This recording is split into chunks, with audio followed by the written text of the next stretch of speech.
This section introduces Maturana's foundational claim about what makes a system living. A living system is the fixed point of its own production.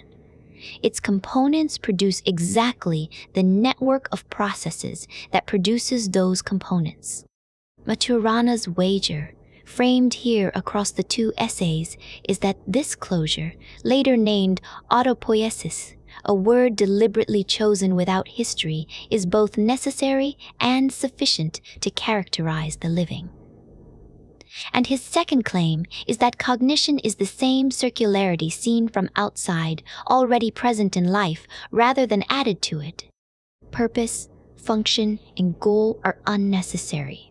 They belong to the observer rather than the phenomenon, because everything said is said by an observer. The claim the whole introduction rests on is that knowing and living are one operation, and that matter and the observer each generate the other. This section lays the ground beneath both essays and names the single operation everything else stands on. Everything begins with one operation, distinction. An observer cuts a unity from its background, and by that cut alone endows it with every property it has. The work of the introduction is to lay this ground and to clear from it what does not belong. Causality goes first. Causality is a comment made in the observer's metadomain, never operative in the thing itself, and with it fall purpose, function, and goal. What survives is organization, the relations that make a unity, a living kind. These relations stay invariant across the particular structure that happens to realize them. For this, Maturana coins the word Autopoiesis, which means self-production. The essay closes on the recursive twist that governs everything after. Everything said is said by an observer. This is a cognition whose content is cognition itself. This section explains why cognition can only be understood as a biological phenomenon, and why that starting point overturns the usual way of asking the question. Cognition can only be understood biologically, as a function of the knower. It is not a mirror held up to an observer-independent world. That inversion is the whole problem, because every standard framing begs its own question. Consider the claim that objective knowledge describes what is known. It already presupposes what knowing is. Consider the claim that the organism codes information about its environment. It already presupposes what information is. And enumerating a nervous system's transfer functions yields a list, never a thinker. Maturana's move is to refuse these presuppositions and demand a self-founding theory. Its validity rests on explaining why the knower who states it can state it at all. Two questions carry the rest: cognition as function and cognition as process. This section explains Maturana's inversion, the claim that living is knowing. Cognition is not a mind representing an external world. It is what any organism does simply by staying alive, its operation being its knowing.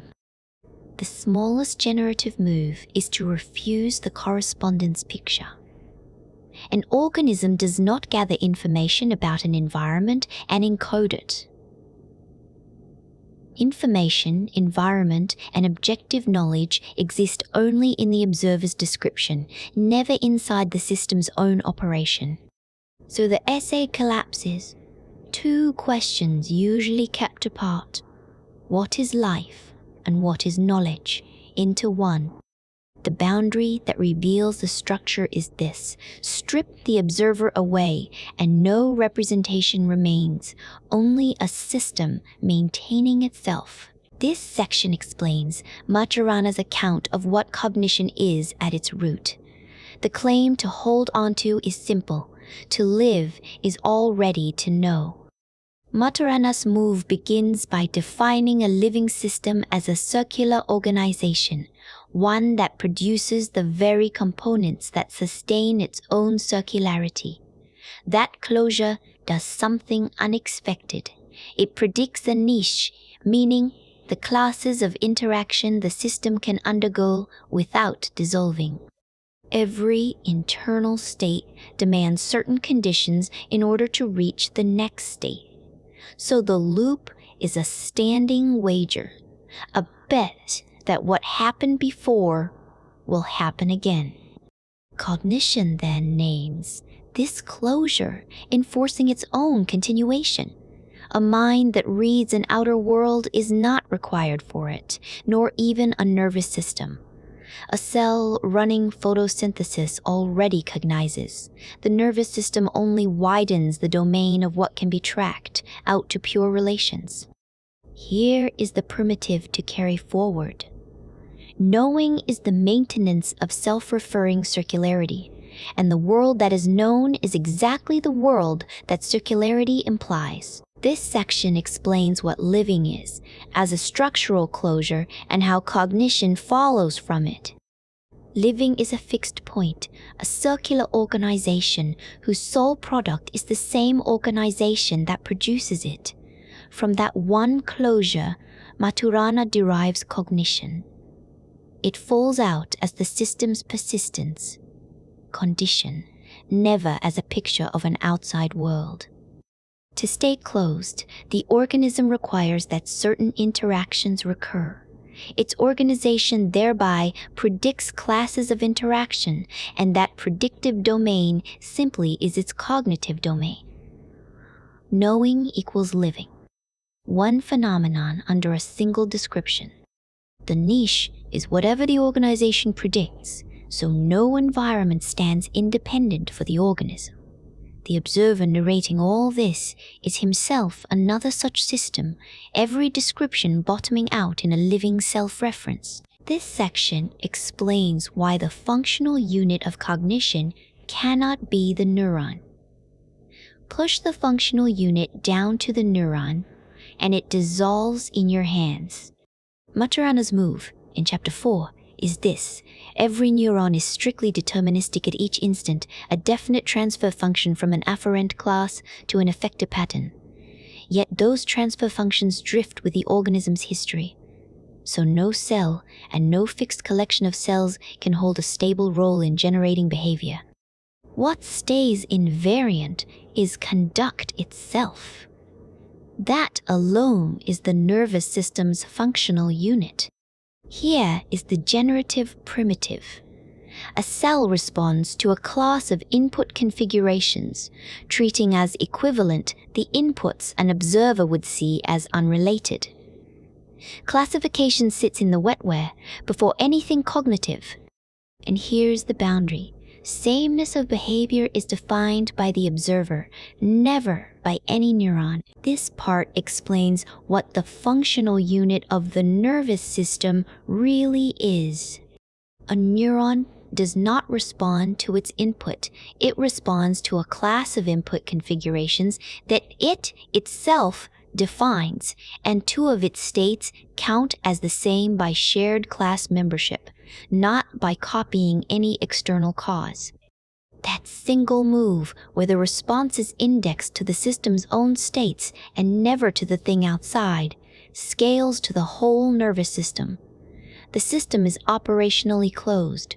It specifies which perturbations count, and it generates conduct rather than representing a world. The world, the input, the past, and the future, the very notion of correct behavior, the observer supplies all of these from outside. The organism only has states leading to states. The functional unit is therefore conduct, not the neuron. This layer explains Maturana's structural primitive for the biology of cognition. Stripped, meaning memory and representation, out of the mechanism entirely. They were never in the neurons. The observer put them there. Maturana's move is this. The nervous system has no intrinsic inside or outside because each state is specifiable only against other states of itself, a closed system referring endlessly to its own activity. So it stores no images, retrieves no symbols, encodes no code. Learning is the continuous transformation of the system's capacity to synthesize adequate behavior in the present, and nothing is accumulated as representation. Meaning, time, and self-consciousness live in the consensual linguistic domain between organisms and never in physiology. From this, you can generate the whole demolition.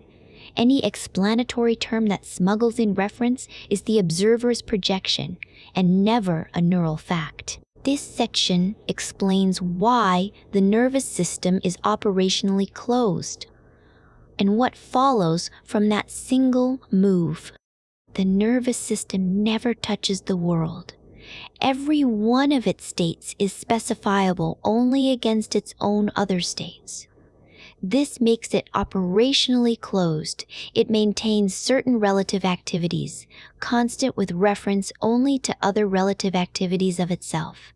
Hold that one move, and the rest of the chapter falls out for free. Representation and meaning are the observer's imputations, living in a separate linguistic domain, never mechanisms inside the tissue. So, learning cannot be accumulation of representations. Recall cannot be retrieval of a stored invariant. And the system has anatomical components but no functional parts.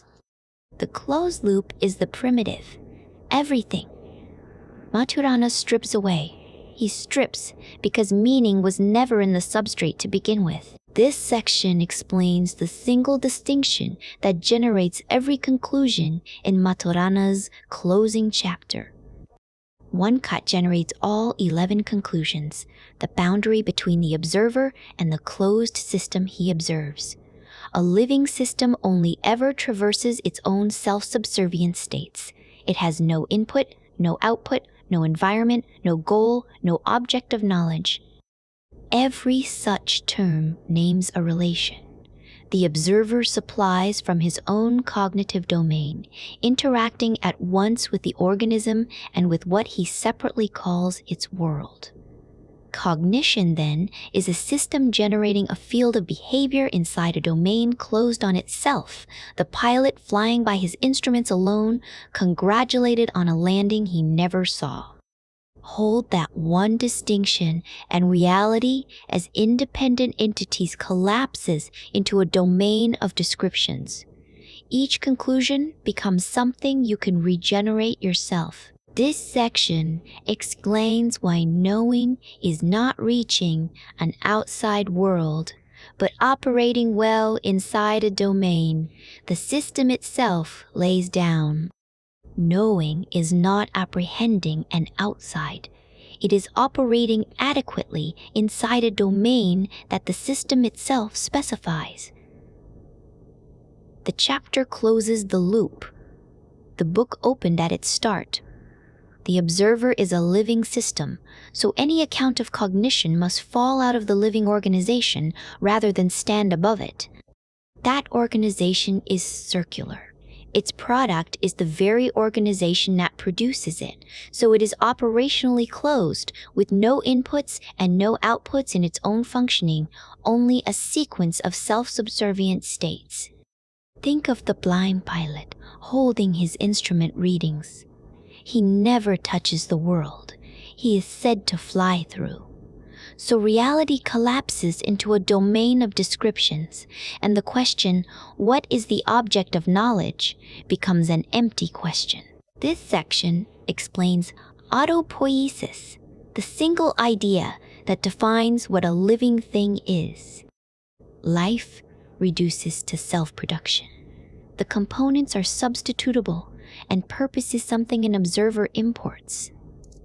What defines a living thing is its organization, the network of relations among its processes. Maturana and Varela name the one organization that is life itself, autopoiesis. It is a network of production processes whose product is exactly the components that regenerate that same network and specify its own boundary. A system that continuously makes what makes it. This recasts homeostasis. The invariant such a system holds constant is its own organization.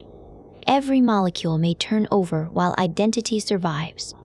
The chapter's wager is that this alone is necessary and sufficient for the living, requiring no vital force and no code. This part explains what makes a living system a machine and why that machine is defined by a fixed point.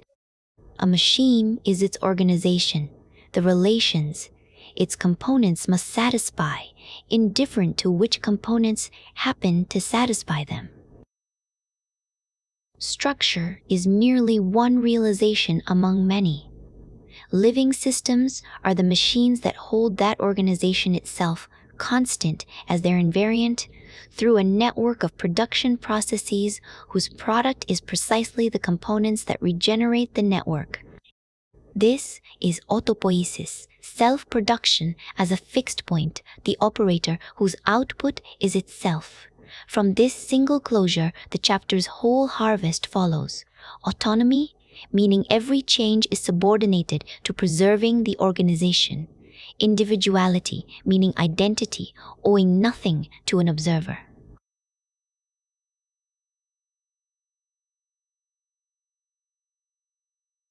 Self-specified boundaries, and no inputs or outputs. A car outputs something other than itself. A crystal freezes relations rather than producing them.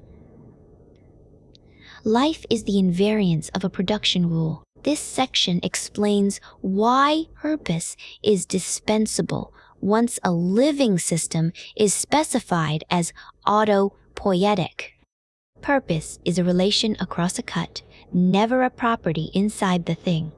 Once a living system is specified purely as autopoietic, meaning a system of components whose interactions regenerate those same components, its every state arises as the necessary outcome of prevailing conditions. Nothing in it points forward. Teleonomy re-enters only when an observer embeds the system in an encompassing context and reads its outputs as aimed at that context. Goal, function, and project therefore live wholly in the domain of description. They orient a listener without touching the operation they pretend to explain. Autopoiesis already suffices. Teleonomy adds no explanatory term. The machine, allopoietic or autopoietic alike, is purposeless. The aim was always the observer's. This section explains what an autopoietic system does with the idea of purpose. Purpose gets relocated. Whenever you explain a living system by its aim, its program, its function, you are naming a relation between the system's outputs and a context you supplied. The arrow from a future state back to an earlier one lives in the describer's mind, never in the described. An autopoietic machine has no inputs, no outputs, no goal. It has only components and rules, generating the next state whenever conditions hold. So teleonomy is dispensable. Strip it, and nothing in the organization is lost, because it was never there. What remains, forced to center stage, is individuality, the system whose every change stays subordinate to keeping itself producing itself. That is the chapter's work in the book. Clear the observer's projections and leave autopoiesis alone. This section lays out the structural core of autopoiesis. A living thing is what its own production keeps producing. The chapter makes a single move. To prove that living means autopoietic, you never catalog biological features. You show instead that autopoiesis is necessary and sufficient for all of them, with the cell as the sole anchor. 3 relations, constitution, specification, and order, weave a space that specifies only itself. The cell then reads as homeostatic in a single variable, its own organization. The turn that carries the whole argument concerns coding, information, and regulation. These are the observer's coordinates projected onto that self-closed space, a move called heteropoiesis. They are never processes operating inside it. Identity is invariance under self-production. When a deformation strikes, the system answers by keeping itself inside its autopoietic space rather than by restoring any particular components. The space is curved, closed, and self-specified. This section explains what it means to say a living thing is nothing but what keeps it living. The whole burden of the chapter is to show that autopoiesis does not merely appear across biology, it constitutes it. Once that holds, no enumeration of biological phenomena is ever required. Reduction replaces the list. The move is this. Treat the system as its own closed space, spanned by three relations it produces out of its own components: constitution, which is topology and boundary; specificity, which is identity; order, which is dynamics. The cell is the worked instance. Here is the turn that updates you. Coding, information, regulation are the observer's projection onto his own coordinates. They are never operative inside the system. The autopoietic space is curved, describable only by itself. From this, you can predict the rest. Any biological feature either reduces to holding those three relations constant, or it is not the system's. This section explains why the diversity of living systems is the orbit of a single invariant. Autopoiesis, the self-producing organization, is what constitutes a living thing as a unity. Everything that varies across organisms is only a different structural realization of that same organization. Maturana and Varela invert Darwin. Reproduction and evolution presuppose diversity rather than explaining it. Each is secondary. Each requires an already constituted autopoietic unity to act upon. The chapter's compression sits in one glossary line. Diversity is variation in the mode in which identity is maintained. Hold the organization fixed as the identity condition, and the manifold of structures that conserve it is the diversity. One invariant, many admissible embodiments. The constant is how the thing persists, never what it happens to be made of. This section explains why the diversity of life follows from a single defining condition. Define the living by one condition, autopoiesis, self-production maintaining a unity, and every apparent diversity of life falls out as derived, never definitional. The chapter's move is a strict dependency ordering. Reproduction presupposes a unity already there to be copied. Evolution presupposes reproduction. So the whole phenomenology of a living system is subordinate to the maintenance of its unity. Nothing it does escapes the constraint of staying itself. The diversity of the title is not a plurality of definitions, but a fan of consequences from a single one. Given the self-maintaining unity, you can generate reproduction, then ontogeny, then evolution, in that order. You cannot run the derivation backward. This part explains when a phenomenon counts as biological. Define the organization, and the domain closes around it. A phenomenon is biological if and only if it is a relation between processes subordinated to autopoiesis, and never a relation between properties of components. That single criterion demarcates biology as a self-contained subdomain of mechanics. There is no vital force, no supplementary notion, the same epistemic standing as any physical explanation, and it is universal. Autopoiesis defines the living anywhere in the cosmos. The anchor carries the whole move. Two animals colliding by accident is not a biological phenomenon. The same two touching in courtship is. Identical bodies, identical physics. What differs is subordination to a unity self-production. That subordination is the biological, and nothing else is. This section explains what makes a thing alive at the most basic level. A living thing is a fixed point of its own making. It is the network of processes that produces the very components that produce the network. Its definition is organizational rather than material, a matter of what it does to hold itself together and not of the substance it happens to be built from. That closure, autopoiesis carried out in physical space, is the entire definition. It is both necessary and sufficient. Everything the chapter treats as subordinate falls out of it. Reproduction, evolution, and the species come second because the individual organism's organization grounds them, and not the reverse. Knowing works the same way. An organism's cognitive domain is exactly the set of deformations it can absorb without losing autopoiesis, bounded by its own structure. So there is no absolute knowledge, only successful self-production. The chapter's whole move is to seal biology as self-contained. Life specifies its own phenomenological domain, borrowing neither physics nor information from outside.